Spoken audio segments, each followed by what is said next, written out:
Today on the show, I'm so excited to bring you a guest. He's been in our Rainmaker community before, but I'm so excited to have him back. Nathan Hirsch, welcome to the show. Yeah, thanks so much for having me. It's good to be back. It's been a little while.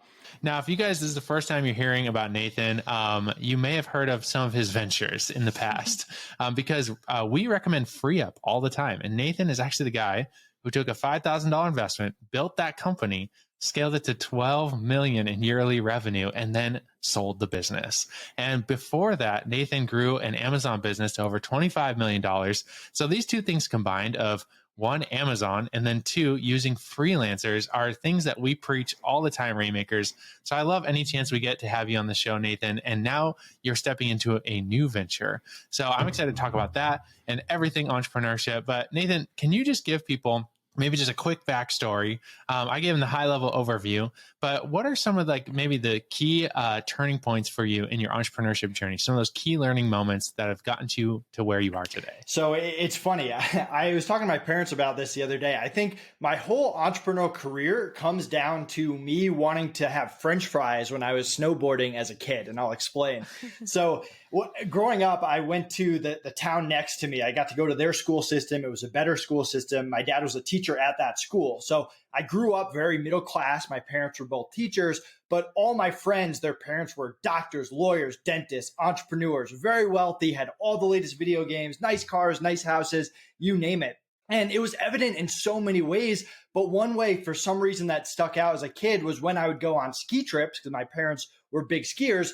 Their parents, my friends' parents, would always buy them French fries at lunch, and my parents would always refuse, or down the line, once I had an allowance, I would have to use my own money for French fries. But it taught me a lot of just how to earn your own money, and it also motivation to make money and be able to make your own decisions. And I kind of channeled that as I grew up and got real jobs, because my parents made me get jobs every summer, every winter break, and realizing that I didn't really like having a boss, and I didn't really like punching in and punching out, and all that kind of motivated me to really start hustling when I got to college.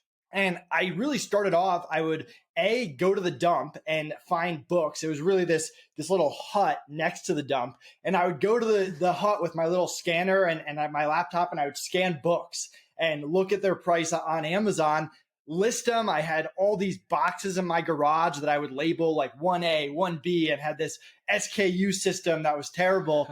And that kind of led me to college textbooks. So I realized you can make a lot more money selling college textbooks than you can with the $15 book at the dump. And I eventually realized that hauling around textbooks every day wasn't that scalable. So that kind of got me to Amazon, and I was selling these books on Amazon. This was 2008, 2009. Amazon was getting into other products.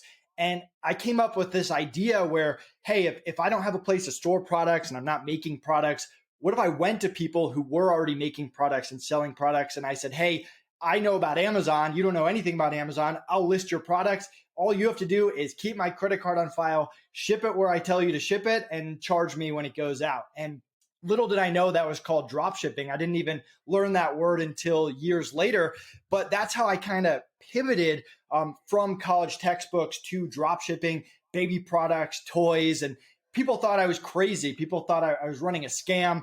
Being an Amazon seller wasn't a real thing. There were no courses or coaches or anything like that. But that's really how I started my whole entrepreneurial career, from the French fry incident to having some jobs to books to textbooks to baby products on Amazon. Wow, I love that initial, you realize where everything began from. I can totally relate, Nathan. I think Stephen can in his college days, but I definitely grew up like very middle class. My parents worked super hard. I went to a private school, so did my brothers, and I think my grandparents were helping pay for that so my parents could afford it. And a lot of my friends, had nice cars, parents, very wealthy. And so I was definitely motivated to have similar style clothes. My thing was all about clothes.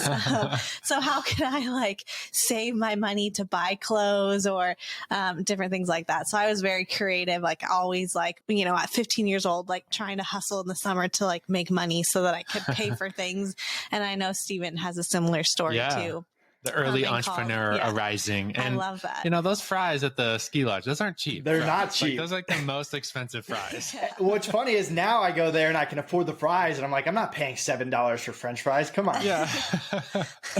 That's hilarious. So you scale this Amazon business. This thing gets like bigger than probably you could have even ever dreamed, right? And then how did you pivot from Amazon to FreeUp? Was it because you were using so many virtual assistants at that point? Yeah, so it was a wild time. I mean, I was selling hundreds of thousands of dollars, eventually millions of dollars out of my college dorm room. If you could imagine my frat house, I kind of turned it into a business. I was hiring all my fraternity brothers, and quickly realized that college kids just weren't very reliable. They were smoking weed, drinking on the job.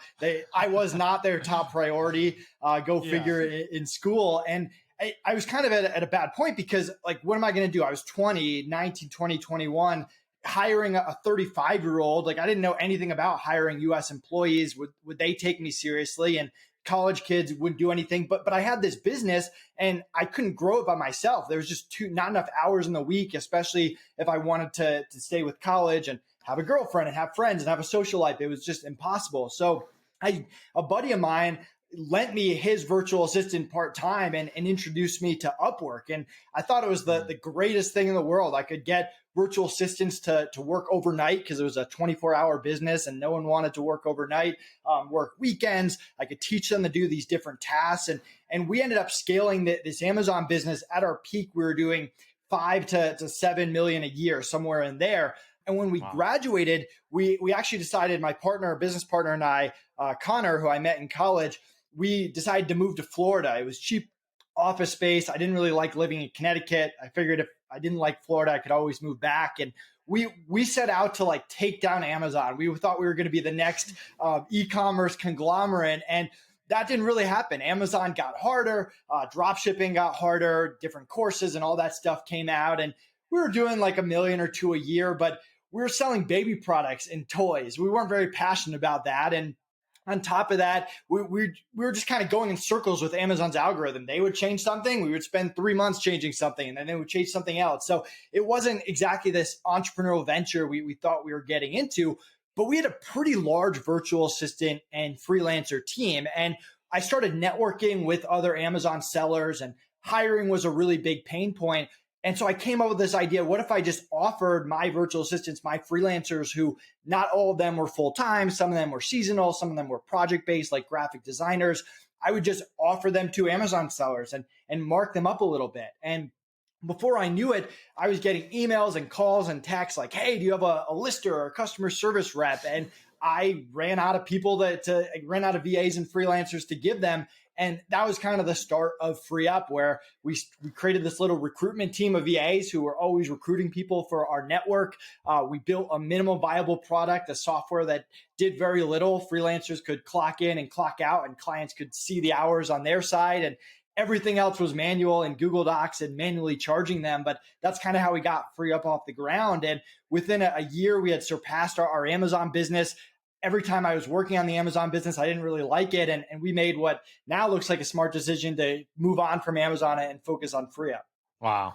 That's so cool. Like, we always talk about how nothing is wasted, right? Like everything leads to the next thing. And sometimes the things you learned in the last season will often help you in the next season. And such a similar thing where you just kind of like are like, all right, I'm feeling like we're supposed to move here, and you took a step of faith into that. Grew FreeUp, and FreeUp is like, I mean, I still use FreeUp to this day. Like I go on FreeUp all the time. We just hired someone off there like 2 weeks ago, and you built this business up. But I think the thing that I was so impressed with you, and I still am, because you do this in all your businesses, is the way you systematize things. Like the way you just like, I think I learned about what an SOP was from you. Like, I think I heard you saying that in the outsource school, and I was like, SOP, what's that? Like I've been running businesses for years. I didn't even know what an SOP was. Okay. And so just the fact that, you don't really own a business if it's not systematized. If you don't have people doing a lot of the stuff for you, then the business owns you. Right. I just read a story from someone the other day. It must've been a Facebook ad or something, but it drew me into the copy. She's like, I built this business. I got it, assessed. And like they were saying it was worth over 6 figures.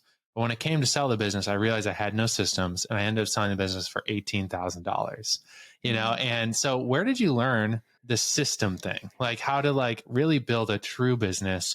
Have there been, mentors or books or was it just natural? Like, where did that come from? Yeah, I think we all read the 4-Hour Work Week, right? And that kind of gets things churning. And a lot of it is failure. I remember not being able to have fun on a Euro trip because I was constantly checking in and having to fill dropshipping orders on my laptop. And there's certain stuff like that you just realize you can't scale without it. And my business partner and I would always challenge each other to get better and focus on those things. And we'd also hire people, those core people you hire in your company, which for us, it was Chikian and Marius at FreeUp who are still with them. We got them focused on processes from day one. We told them, your goal is not to do this task for the next 4 years. Your goal is to figure out the best way to do this task. And we're going to hire someone else. You need to pass it off to them. And we're going to give you a harder task. And you're going to figure that out and turn it into a process. And that from day one was incredibly important. That's so cool. I love that because I think so many people, especially moms, working with a lot of moms who, need to understand the process. You need to figure it out, but go into it knowing I'm going to figure this out to an extent, and then I'm going to hire someone and train. They're going to learn it, and then the cycle is going to repeat so that you just keep going up, and then you're able to manage more and do more, but you still have the systems in place. I think that's so smart that you've gone into everything like that. Yeah, and one other thing I want to add in, and we could talk about bookkeeping more later, but a big lesson I learned from my Amazon business with Amazon, this is kind of how it would work. I wouldn't do any bookkeeping throughout the year. April would be around the corner, and then I would do all my bookkeeping from January to March and just go through stacks and stacks of credit cards and sort it all out. And it was complete chaos at the end of every year. And I didn't really know anything of what's going on, but it just became such a mess and kept building that we never really wanted to go back and fix it. And among many other issues it caused, it really made the business completely unsellable. But when we got to FreeUp, even before we were profitable, we hired a bookkeeper and we set up our bookkeeping processes from day one. So even when I was getting reports at the end of every single month, the month would end within 10 days of the month being over. I'd get a report. I'd see how much we lost that month. And we became profitable quickly, but the first few months were not profitable. And I could make decisions based on those numbers. And then when we went through due diligence down the line, and we can talk about selling it, we had our books all the way back from day one, immaculate with every single number you could possibly imagine, ready to go, ready to fly through due diligence. So that's kind of one just big takeaway that I completely messed up with the Amazon business, but every business I've set up going forward, even before I'm profitable, I get a bookkeeping system in place. So I actually know what's going on every single month. That's so awesome. And we'll talk about this next venture you're stepping into, which hint, has to do with bookkeeping. But after selling this business, what was that like? Okay. You built FreeUp, it was acquired, and then what? It was just oh my gosh, right? How did that change your life? I just want to hear about that. Cause I think what you do after a moment like that is very powerful, And so, yeah, what did you go through after kind of that sale? Yeah, I mean, it was a big sigh of relief. You have to remember that the sales process, even though we passed due diligence and stuff like that pretty quickly, took a good 6 months. And those are probably the most stressful 6 months you can imagine. You're waiting on lawyers, even though this is a deal that could change our life. It's just another Tuesday for every lawyer you're dealing with. This is what they're doing all the time. So they go at their own speed, that you're going over every fine detail. In your back of your mind, you're thinking the other side can back out at any given time because they can, and you're trying to stay focused on running this business while you're trying to sell it and still going on podcasts. So when it actually went through, it was this gigantic sigh of relief. You get a wire sent to your bank account, and then you're kind of in this weird position. You're like, all right, I have this money, but I don't really have money coming in outside of my wife's job. What do I do next? What do I want to learn about next? I've been doing FreeUp for 4 years. I've been doing virtual assistant stuff for 4 years. What do you do? And on top of that, we sold it November 2019. So I thought that I wouldn't see my business partner for the next year and he'd be traveling the world. Little did I know a pandemic would come around shortly after we sold the company. So we're kind of stuck inside. You got this chunk of money. You don't really have any new business ideas because I'm the type of person that it's not like I'm brainstorming other ideas while I'm working on FreeUp. I'm working 100% on FreeUp. All my creative energy is going there. So I'm kind of trying everything. I'm listening to podcasts. I'm reading books.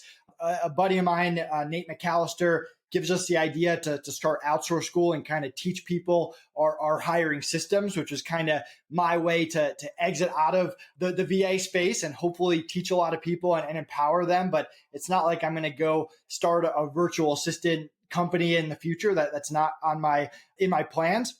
So yeah, it was a lot of brainstorming and figuring out, but also taking a step back and just enjoying life. We were able to buy a house and move to Colorado and drive across the country with our 2 dogs and explore. I got my whole family to move out here, and my parents are older. So I spent a lot of time just with them, enjoying time with them, where during the free up days, that was a little bit harder to do, especially when I was in Florida and they were in Massachusetts. So it kind of changes your perspective, where now I'm building businesses because I enjoy doing that and it's fun. And it's this next project more so as like, this is what I have to do, or else I have to go out and find a real job. So that's kind of your whole mentality switches a little bit.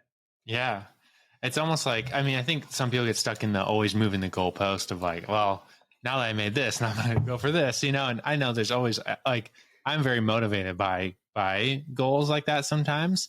However, I think sometimes like, it sounds like from even the 3 of us, like our history, it's kind of just wired in us. You put us in a room, with nothing to do for a while, like we're going to come up with a business. It's just like, that's just how we are wired as entrepreneurs is we're problem solvers. And I think Outsourced School came from that. You're like, hey, okay, yeah, there's a lot of platforms that hire VAs, but are people really hiring them at the level that they could be? And I went through that school, the cracking the VA code. It was so powerful just to learn like how you even interview. Like I was like, oh, duh. Like some of the tips, I was just like, they're so like common sense, where I was like, okay, if your VA is going to be doing text chat, don't do the interview via Zoom, like do it via text chat so you can see how they respond. And see, I was like, oh my gosh. And then just like the SOP thing. And so we recommend that in Rainmaker for people who do really want to use virtual assistants. Go through Outsourced School, go through cracking the VA code at least to really hone that process. And that's really helped us in our hiring decisions. So you found this problem, you created a product for that. I got that thing rolling, but then a new problem emerged, a bigger problem, which has to do with the bookkeeping thing. So where did this idea spark from? And how did you guys toy around with the idea, you and Connor together? And then what made you decide, okay, this is the thing. We're going to put our hands to this. We're going to take this mountain. Yeah. The real answer is it was 2 years meeting up at coffee shops and at each other's house, just brainstorming what we want to do next and shooting down a lot of terrible ideas, whether it was like building luggage or I don't even know what other ideas we had. But Connor and I have always had an interest in finances, both personally. We take a lot of pride in how we manage our personal finances, what investments we make, just our mentality when it comes to that. I kind of mentioned the lessons we learned from the Amazon business and how we applied it to FreeUp. There was a brief moment in the past 2 years since we sold FreeUp where we thought consulting might be fun, and we ended up really not liking consulting. But the common theme of all these consulting clients was we would go in, we'd look at the books, we're saying, this doesn't tell me any information I need. We'd redo all their books, come up with a good bookkeeping system, and then help them make good decisions based on the numbers that we were actually seeing. So that kind of gave us the idea that, hey, this might be something that we can offer in the future. Also in Outsourced School, we have a course called the bookkeeping formula, which was one of our most popular formulas. So all of that together, you think it would have taken less than 2 years, but kind of eventually gave us the idea of starting a bookkeeping service. And we've used other bookkeeping services before. We never really liked them. I think we kind of bring a unique perspective because we're entrepreneurs first. We're not bookkeepers first. And sometimes what bookkeepers tell you isn't the same language as what entrepreneurs need to hear or know or make decisions on. So that was kind of the concept and how it came together. And just like any other business, you come up with that minimum viable product, in this case, minimum viable service, and get it out there with beta testers and do a ton of market research. I think we interviewed like 250 e-commerce sellers and just wanted to learn every single pain point that they've had bookkeeping wise. And we launched it about 150 days ago. So it was 2 years of brainstorming and then a lot of preparation after that. Wow. That's so cool. And I mean, knowing your numbers is such an empowering thing as a business owner, because I mean, for years, I feel like we ran our business just kind of off like feelings, like, this feels good. And like, oh, it feels low, feels high. Like it was just kind of like feelings. But then we still started to get really serious about all of our businesses just a few years ago, just really leaning into, okay, we've always had bookkeepers, but again, they weren't very entrepreneurial minded to like feed us the right data points. It'd be that kind of like P&L statements that tell us about the history, but don't help us predict the future, And so we started to really start tracking all of our numbers and starting to know like exactly how much does it cost us to acquire a customer in these businesses? What's the average cart value that they're spending on certain products and things like that? And those numbers have given us so much more confidence to spend more money in the business. And it was funny, like, crypto was kind of big this last year, right? Like kind of took off, and I get really into crypto stuff, but I felt like I was a little bit like at the end of the year, I was getting a little bit like, I was like, wait a second, like our business returns this percentage and crypto returns this percent. Like it was like some of the things I was like almost so hyped about on crypto. I was like, I'm not investing in the right thing. Now that I know my numbers, I know our percentages there are so much higher. Not in all cryptos. Some cryptos outperform our business. But when you start to know your numbers, it gives you confidence to go spend money on your business, to invest in your business. What have you found, like in even just working with this bookkeeping world, like those aha moments or those breakthrough kind of numbers, when people see them, it just takes their business to the next level? Yeah, I kind of want to start with just the process of what it should look like. So when the month ends, usually 5 days isn't enough time because certain banks have to end their statement period or whatever, but you should pick a number, whether it's 7 days, 8 days, 10 days, 15 days. And whether you're using my service, a different bookkeeping service, internal, within that time frame, you should get your income statement for that month. Your balance sheet and cash flow too. Cash flow can be important or not important depending on your business. I tend to run very cash flow positive businesses, but in e-commerce, a lot of times managing your cash flow is incredibly important. But once that report comes out, you should sit down with your business partner and go through it piece by piece and make any single tweaks you need. And once you get this process down, then you can add stuff like, hey, what KPIs are we following every single month? You mentioned cost to acquire a customer, and you can have those get sent to you along with those monthly reports. And you need to sit down with your business partner and you're really looking for trends. Is your sales on one channel going up while the other one's going in opposite directions? You're comparing month over month. How is this October compared to last October? You're looking at expenses and the different breakdowns in there. Maybe your VA costs are going up higher than your sales costs are. So these are all things you can do when you have an exact system and it's on your calendar every single month, where it's, hey, the 10th of the month is here. I'm going to review last month's numbers and go through it for an hour with my business partner, or it could even be your leadership team. And that really needs to be your mentality. And from there, that's when you figure out what are those key metrics. And it's different with every single business. With FreeUp, we cared about build hours. We cared about number of clients we build every single month. And we'd go through that and say, hey, it looks like build hours went up, but the number of clients went down. What does that mean? And we'd make adjustments there. So that's kind of the process that you have to be following. If you're doing that once a quarter, if you're doing that at the end of the year, or right before tax season, you're not giving yourself the right amount of time to make decisions. Or you have to be able to make decisions faster than that, I should say. That's huge. And Ecom Balance, this company you're pioneering. I think what's attractive about it, especially for our audience, is you guys are previous e-commerce sellers, and this business is built for e-com businesses. So people selling physical products, like there's different numbers that you want to track, right? There's different ways to run the business with the e-commerce business. So like for an e-com owner, what are you seeing are those numbers that they're like, oh man, we 100% need to know these things when it comes to having a bookkeeper? Yeah, I mean, a lot of times it's different SKUs. You might be selling 5 different SKUs, but only one of them you're actually making money on. And you don't really know that because of how the Amazon reports are. They're very confusing. You're just watching money go into your bank account. One of the most common things we see too is people are just seeing the net that comes from Amazon and not actually going through and seeing what the fees are that they're taking from there. Your cost to acquire a customer, very similar on Amazon, knowing your PPC and PPC per product so you can make decisions there. A lot of people have different channels, and you get into channels like WooCommerce that are incredibly complicated. Yeah, it's WooCommerce, but you're accepting payments on PayPal, on Stripe, whatever. And maybe those PayPal payments are also combined with your eBay payments, which makes it even more confusing. So there's a lot of stuff that you really need an e-commerce bookkeeper. And I know Joe Valley from Quiet Light preaches this all the time, because what he does all day is sell e-commerce businesses. When you just get that regular bookkeeper down the street who's used to work with those mom and pop shops, they don't understand e-commerce. They're not going to be able to help you understand your business. You're not going to really know what's going on with your business. And cost of goods sold is a big one too. There are plenty of people that every time they buy inventory, they're throwing that into cost of goods sold, or they're not using tools like Inventory Lab. When you get to a point, those tools become very important. So yeah, I mean, e-commerce is its own separate beast. And I almost feel like if you can master e-commerce bookkeeping, other bookkeeping like coaches, consultants, agency becomes a walk in the park. Totally. Yeah. That's huge.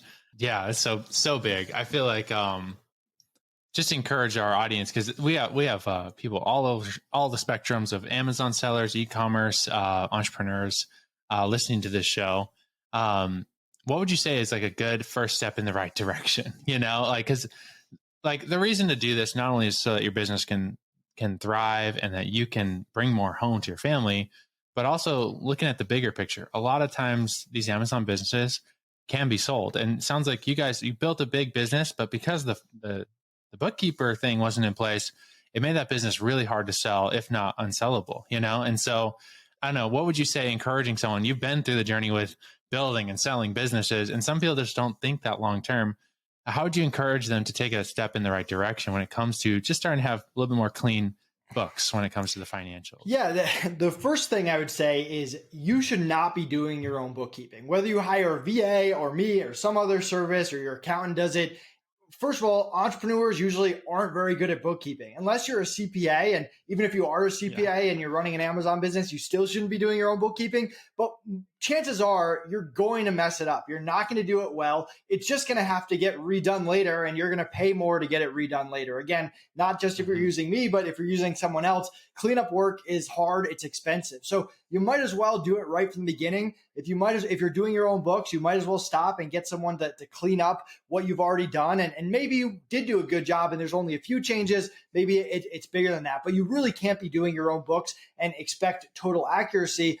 And second, it's just not a good use of your time. You need to be growing your business. You need to be focused on things that actually move the lever. There's very few entrepreneurs who've been doing it for a while and had success that start a new company and also do their bookkeeping. It doesn't exist there. It's kind of similar to my VA mentality of how you shouldn't be checking emails. But in all seriousness, getting a VA to check my emails and getting someone to do my bookkeeping are the first two things I set up in every single business. Because I know if I'm distracted by emails or if I'm distracted by bookkeeping, it's taking my focus away from that bigger picture. And then from there, it's deciding who you want to do your books.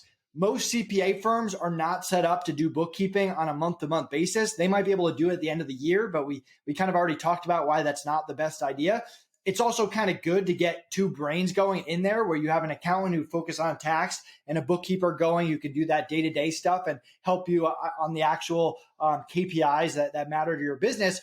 But you have a decision to make whether you're hiring an employee bookkeeper, a virtual assistant bookkeeper, a bookkeeping service, or maybe I'm sure there are some CPA firms that do bookkeeping at a high level, but that's kind of your next decision to make once you establish that it shouldn't be you doing it. Awesome. That's so good. Yeah. Don't try and do it all and setting these up now, and if you're listening and you're like, oh man, that's me, the end of the, like we're heading into this and I'm scrambling to get this all together. Like, it's not too late. You can get started. Just go ahead and decide, like, I'm not going to be the one doing this. And I know Nathan's got some great resources too to take a step in the right direction. But yeah, I remember our first year in business, I think we just felt like we were running out of time. And so Stephen tried to do all submitting, all taxes and everything. And it was like the worst idea ever. And I don't even know if we had outsourced anything at that point. Maybe you did a little bit here and there. I think definitely taxes was the first thing I think we outsourced, because we had a big pain point with them. Yeah. And then we did bring on a bookkeeper. This is like early days of our business. And I was still, what they would do, what would they do?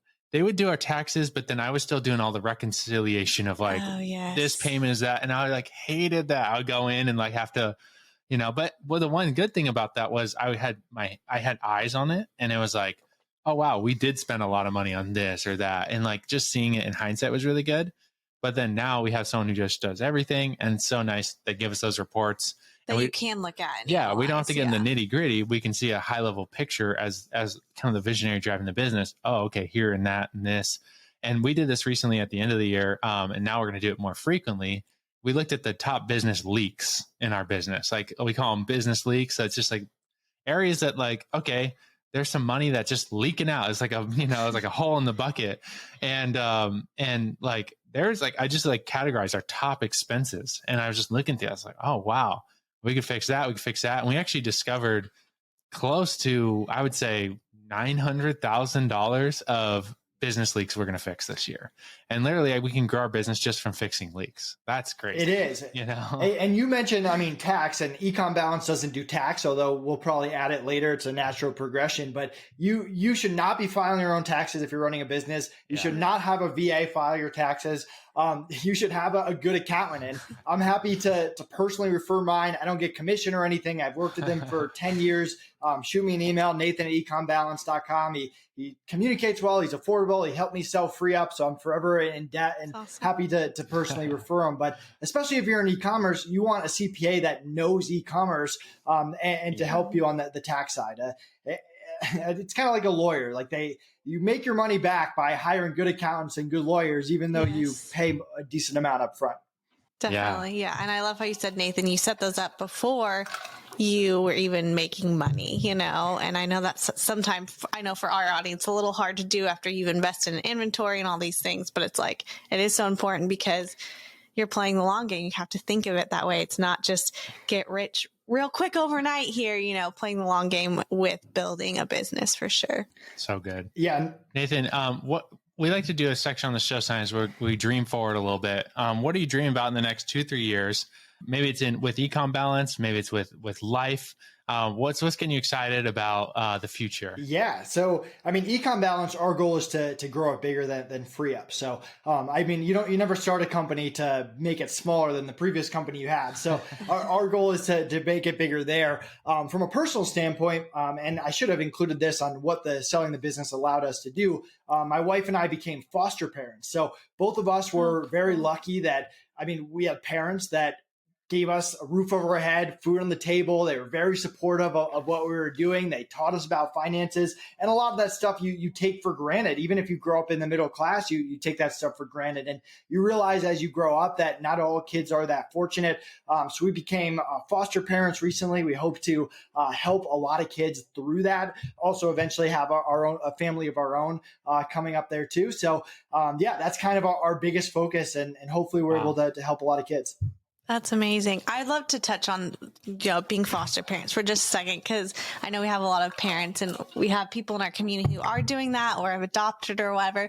What drew you guys to wanting to do that, or what kind of tugged on your heartstring? I know you talked about growing up with families that did provide for you and were there and everything, but what was that like for you and your wife to make that decision together? Yeah, so my wife is the one that turned me on to it. She has always wanted to foster. It's been a dream of hers since she was 10 or 11. To be honest, I didn't really know the difference between fostering and adoption about a year ago or 2 years ago before I really looked into it.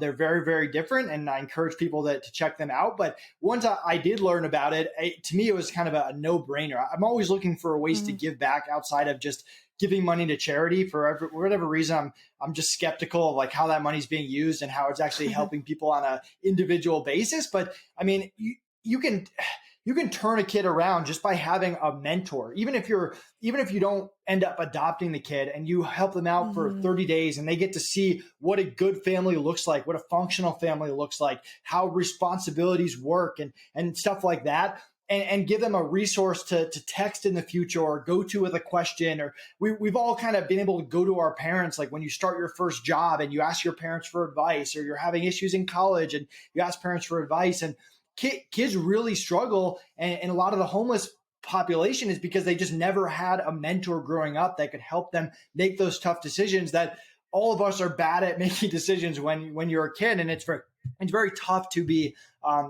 held responsible for what you were like when you were like 8 to 15 years old. Like it's just not realistic. So it's a process. They make it hard. It was like a 7 or 8 month process, but it's been totally worth it. We got our first foster kid. I'm not going to share too much information on that because it's very confidential, but it's been a great experience so far. And hopefully we're able to help more kids.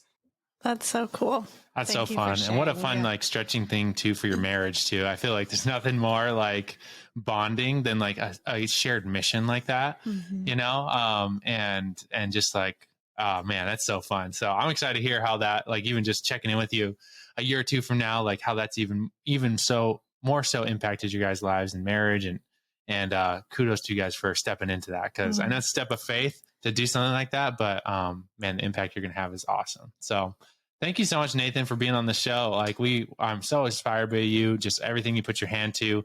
It's just so fun to watch the journey, the grind, where you're just, you know, doing the market research, getting on all those interviews. I saw you doing that, and just want to commend you for that, because that's the hard stuff that people don't see. They see the end result, but I've really seen you putting, you know, the sweat and the tears in, and also helping other people work smarter, not harder, you know, which is what we're all about in Rainmakers. And so thank you for putting so much amazing content out there. If people want to connect with you online with any of these things, what's the best place to reach you? Yes, you can find me, Nathan Hirsch, on any social media channel. You can shoot me an email, nathan@ecombalance.com. If you go to Outsource School and you use the coupon Rainmaker, you get 40% off if you want to check out our hiring process. And if you reach out to me on Ecom Balance, I'll give you 2 free months of bookkeeping. Just mention that you came from Rainmakers. Awesome. So generous. Thank you, Nathan. That's awesome. Yeah. Thanks for having me. And hopefully I'll come back soon and Ecom Balance will be bigger. Maybe I'll have a huge foster family. Who knows? I love it. Cool. Well, talk to you soon, Nathan. Talk to you soon.